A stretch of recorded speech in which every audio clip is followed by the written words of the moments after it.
Hi everyone. My name is Kai, and thank you for coming to the Statistics Solutions webinar for today. I'm going to give it about a minute or two just to make sure that everyone has some time to get in here before we go ahead and get started. So yeah, I will get started in about a minute or two.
Okay, awesome. Looks like a couple people are still trickling in, but it looks like the majority of people who are going to be here are here. So let's go ahead and get started. I'm going to go and share my screen.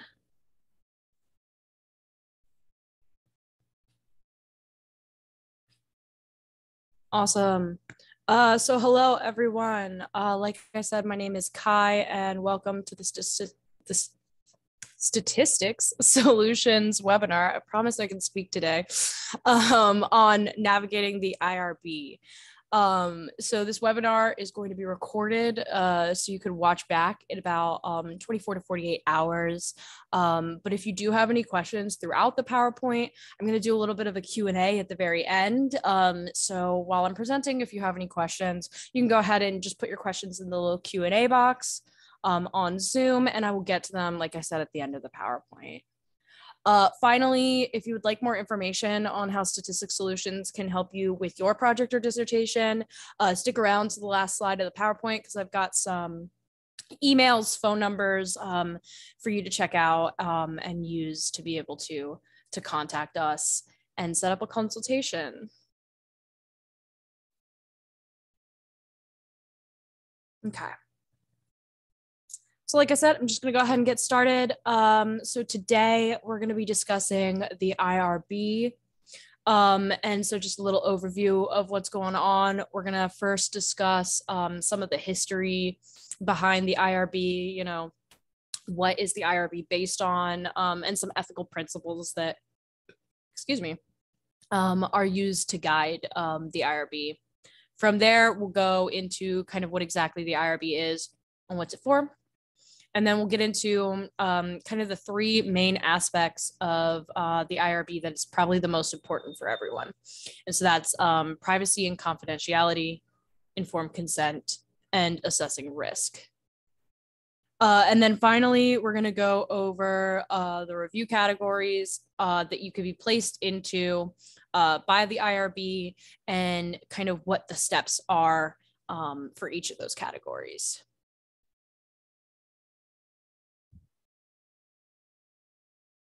Okay, so to start, the Belmont Report is the foundational document for the current human subjects testing protections and protocols in the United States.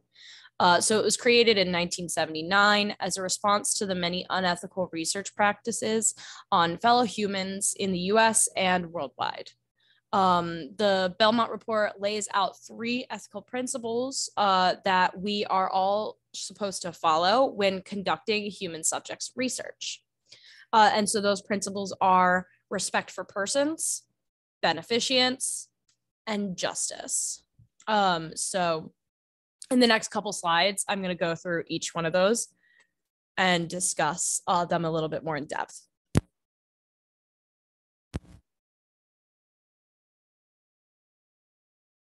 Okay.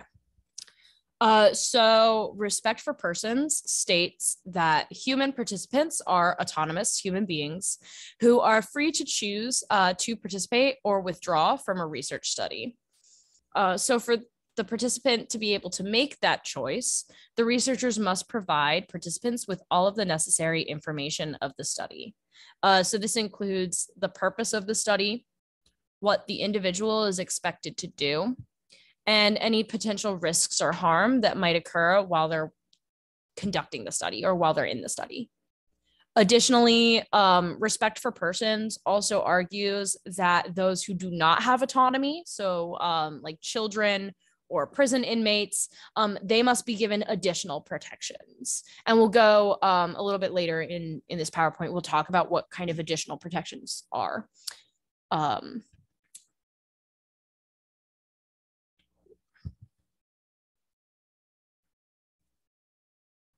So next is beneficients. So beneficients refers to the idea of harm reduction.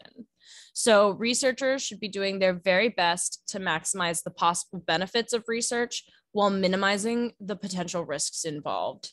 So what this means is that the potential harm should be reasonable in comparison to the expected benefits of the information learned.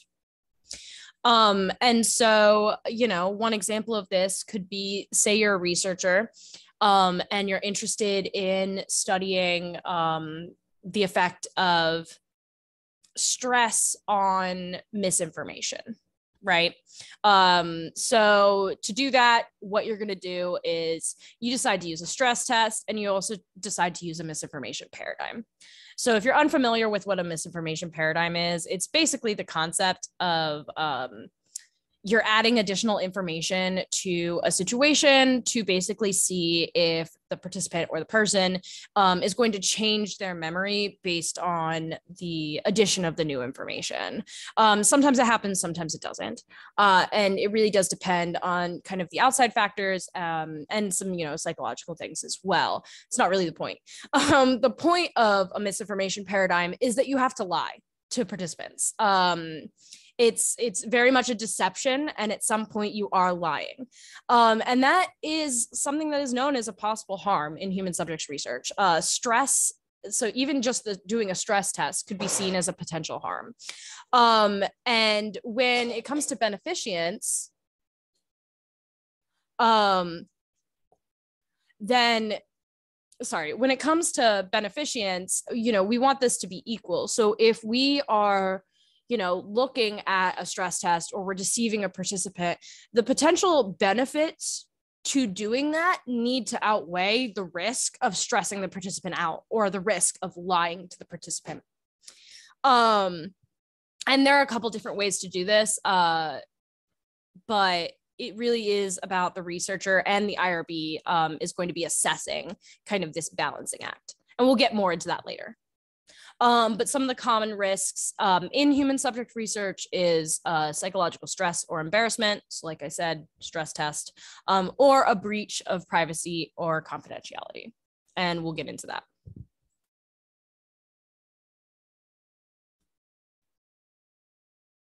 Okay, so finally, in terms of our 3 ethical principles, the principle of justice argues that the burden of research must be equally distributed for certain populations. And what this means, or for all populations, sorry. And what this means is that for certain populations, they should not have to endure the harm for others to benefit from. So many studies in the past have ignored this principle, most notable in the recent past, and recent is in quotation marks, although it seems pretty recent sometimes, are the Nazi experiments on those in concentration camps, and the US government's syphilis experiments on those members in the African American community. So these experiments were conducted on specific populations who were unable to say no. And additionally, the effects of the knowledge that were learned, it's impacted and it's helped a much larger population than just who it was tested on. And because of these studies and many, many others, researchers are discouraged from conducting research on convenient populations. So this is like students in your own classroom or prison inmates can be seen as like a vulnerable, but also very convenient population. And so it can get into some tricky ethics there.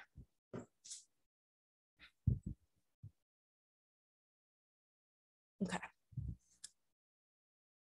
Oops, sorry about that. My cat was annoying me a little bit, but we're all good. So what exactly is an IRB? So the IRB, or an institutional review board, is an ethical committee at a particular institution or school. So they review research involving human participants for the ethical principles that I just listed above, as well as for some of their own guidelines that can vary by institution. So each IRB board will be slightly different depending on like what school you're at or where you're conducting your research, but the core rules kind of remain the same. And ultimately, the job of the IRB committee members is to approve, reject, or require modifications for proposed research studies. And again, we're going to get into that a little bit later as well.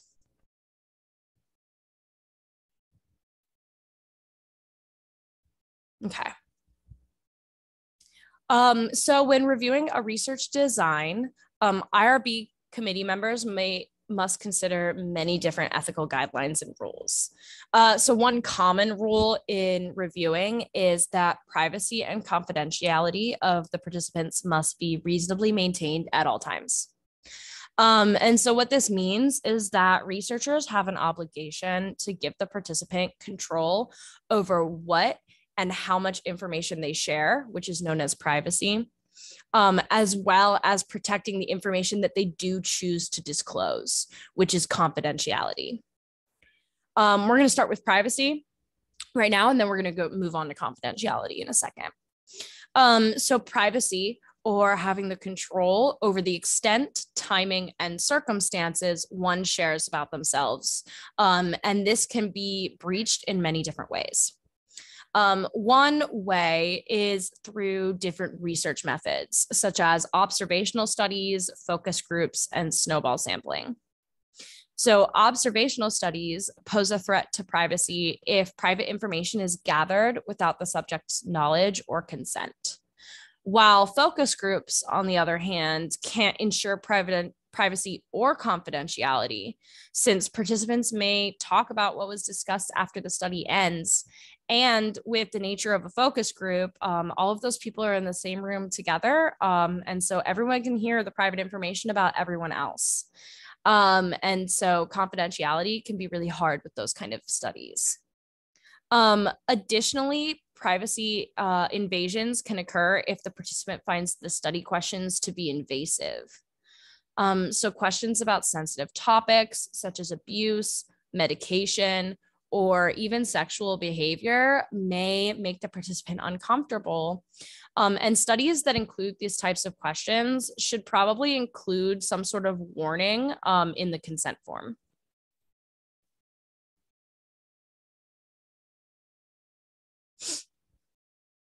Okay, so then confidentiality, on the other hand, is defined as the treatment of, sorry, I just had a little burp there. Confidentiality, on the other hand, is defined as the treatment of information that an individual has disclosed with the expectation that it will not be divulged to others. So one simple way of protecting this confidentiality is to de-identify participants' information. And what this means is to assign numbers to a participant to make sure that their personal information cannot be tracked back to that participant. And so what this can look like is, say you have 10 participants, first participant who comes in, you just label them immediately number 1, and you go 1 through 10. And that way, instead of labeling with Sally Sue took at this one first, we're really trying to be more confidential, keep people's names out of it as often as possible. Additionally, how the data and information should be how the data and information will be protected should be outlined in clear writing in the consent form. And the most common form of protecting data and information is to keep it on a private like Google Drive or a filing cabinet if you're feeling really old school about it. And then only allowing those who are essential to be accessing that information.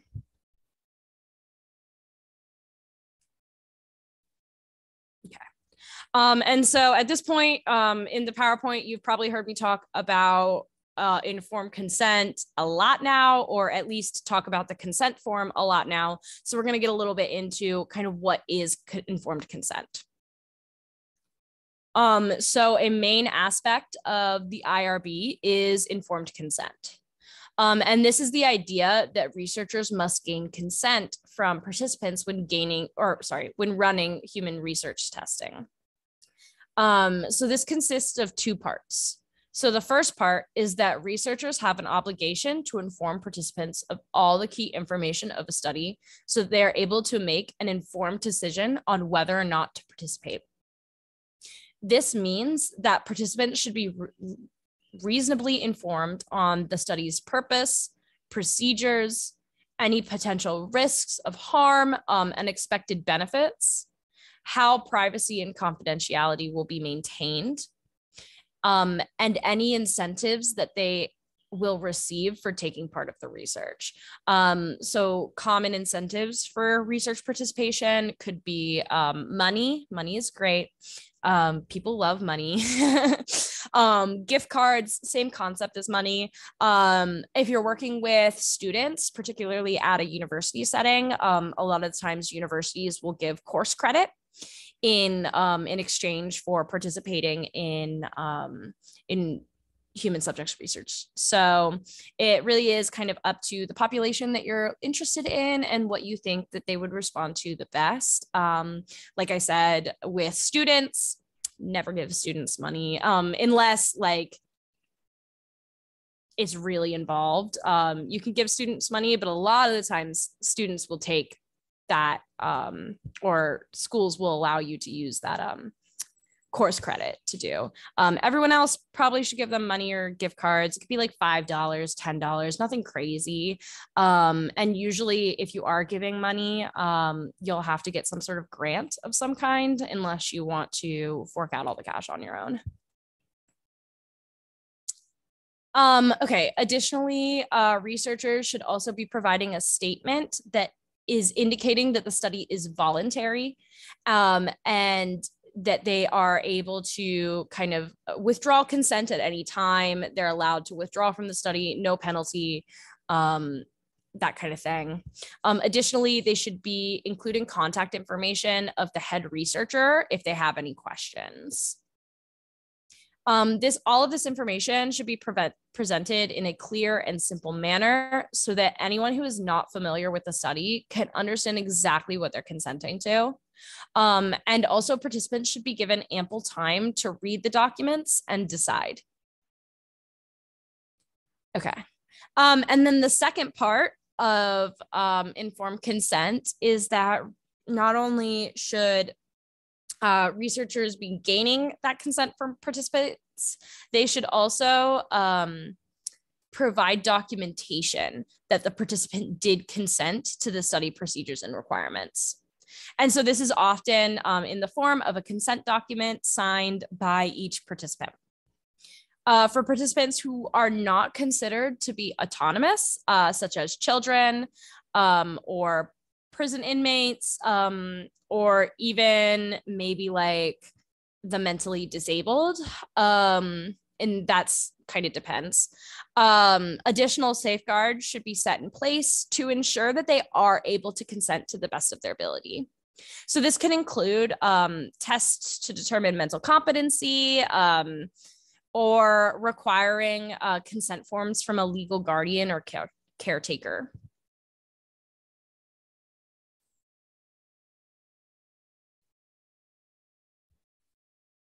Okay. So the last kind of big part of the IRB and what you should be taking into consideration when filling out your IRB is the level of risk of a study, and specifically identifying and minimizing that risk. And so the level of risk of a study can be determined by assessing the likelihood of experiencing harm as well as the severity of that harm should it occur. So a researcher should consider the situation and time frame of a research, as many sensitive topics can cause harm if asked in areas in which it's taboo or illegal. Additionally, the subject population itself should be accounted for as well, such as very vulnerable or underserved populations who are at higher risk. Therefore, the goal of the study should be to balance these potential risks with the expected benefits of the information learned. Meaning, if there are little benefits to using an abused population, the risk of re-traumatizing them for your study may be too high of a risk.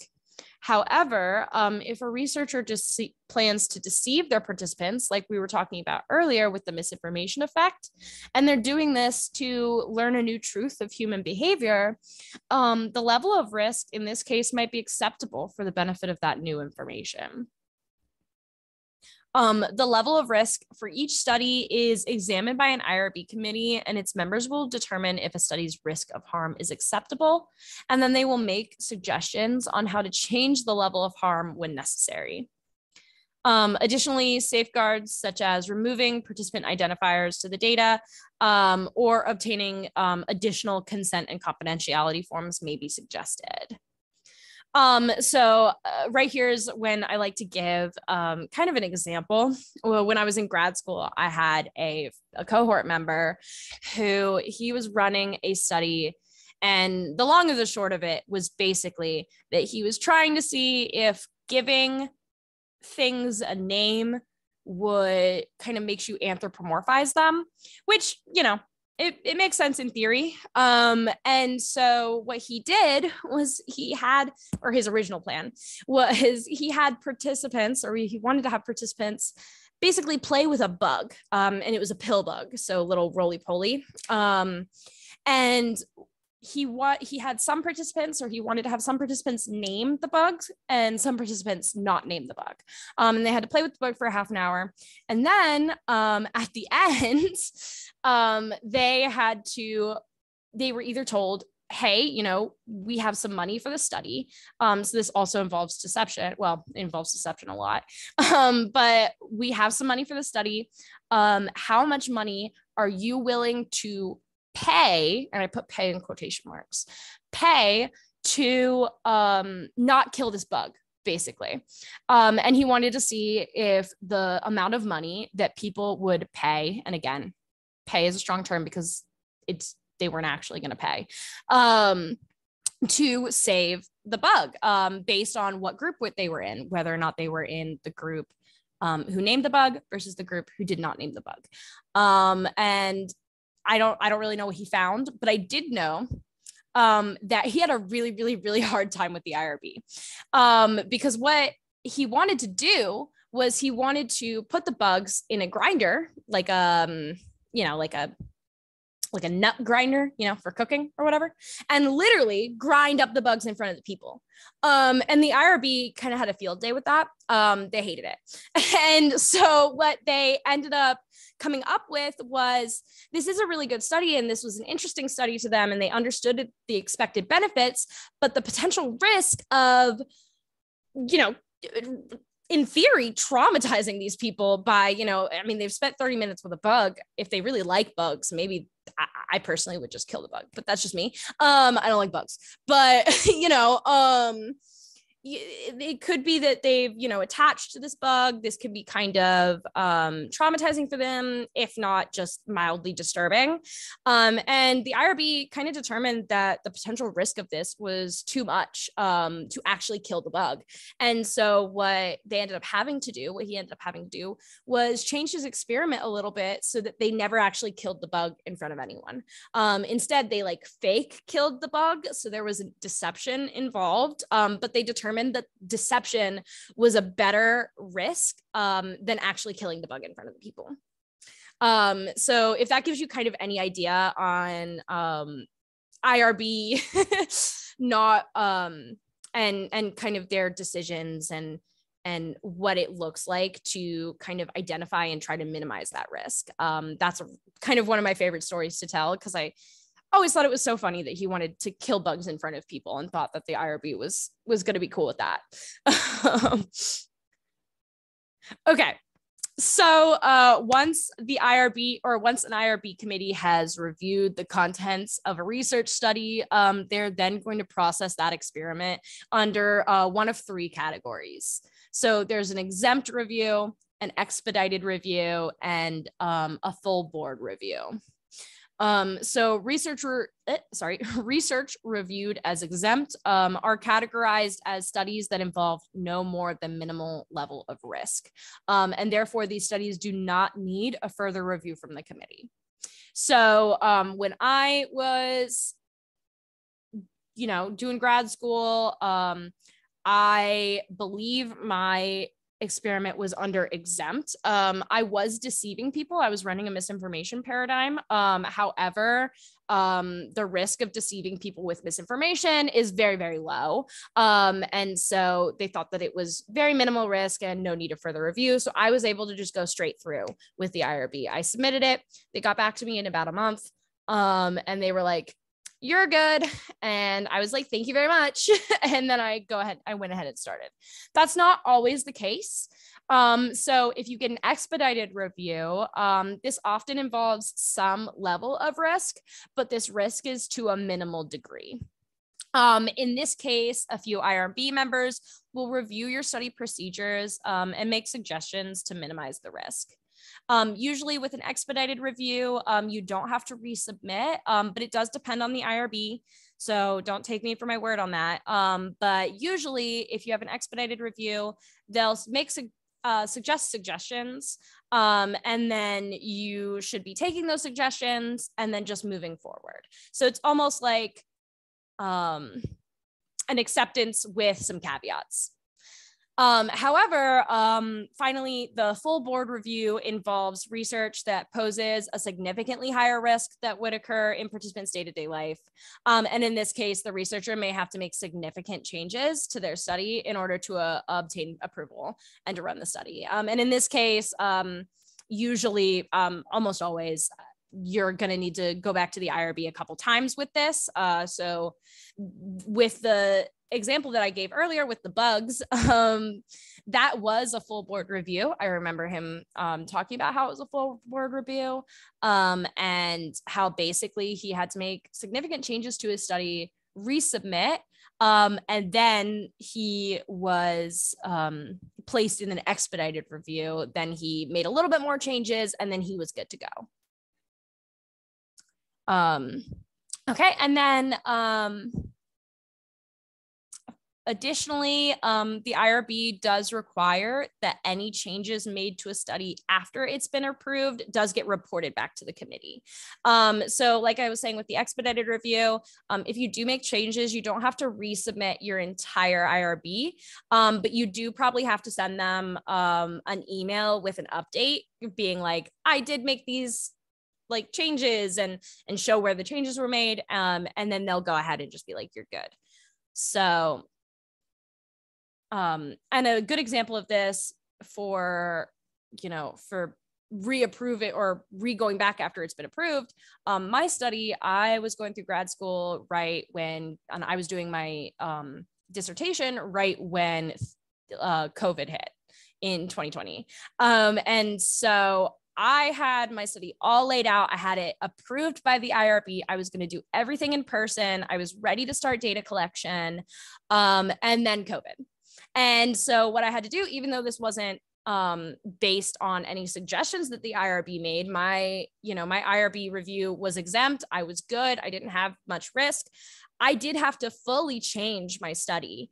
I changed it from an in-person study to an online study, and I had to basically learn how to do that. And in doing so, I had to report back to the IRB, and I basically had to say, like, hey, like some stuff went down in the world, basically, and now I have to change my study. And so then they didn't go through a full review again, but they basically had some committee members look at my study again after I wrote it up to be an online format rather than an in-person format. And they basically re-emailed me and were like, yep, still no more than minimal risk.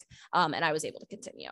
So that's just an example of kind of why changing your study not based in the IRB, but you still have to report back to them, even if you do change it when it has nothing to do with something that they suggested.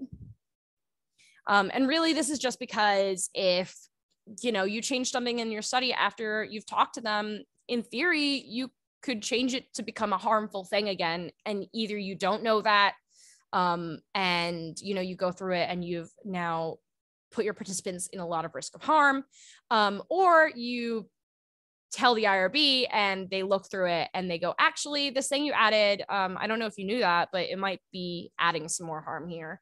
And then, you know, you guys go from there. Okay. So this is the point in which I kind of don't have any more information to present to you guys, but I do am going to stay around for a little bit for a question and answer portion. So if you guys have any questions, feel free to kind of put it in the chat or to put it in the Q&A. Sorry, hiccup. The Q&A section.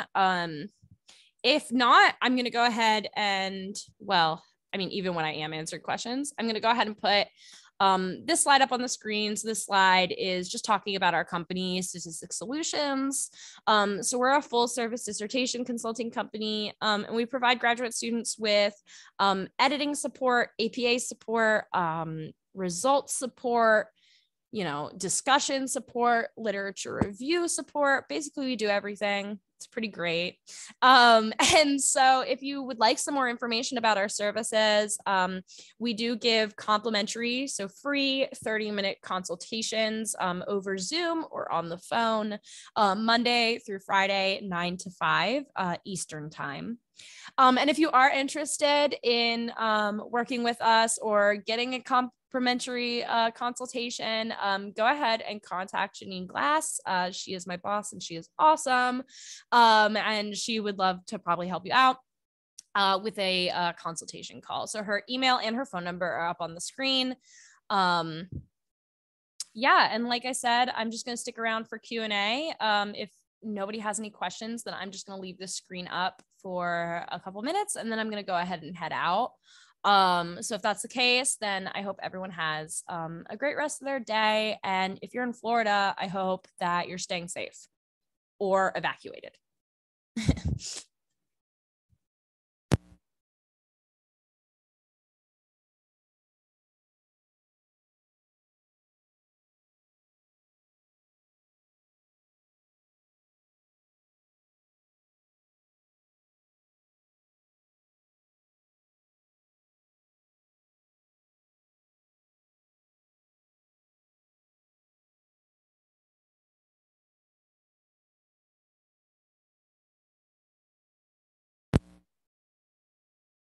Okay, well, it doesn't look like anyone has any questions, and it seems like people are kind of just trickling out now. So I'm going to go ahead and stop sharing the screen and go ahead and get off of this presentation for today. But like I said, thank you so much for coming. Really appreciate it. And yeah, we have more webinars kind of throughout the month. And so if you're interested in any of those, we'd love to see you there as well. Okay.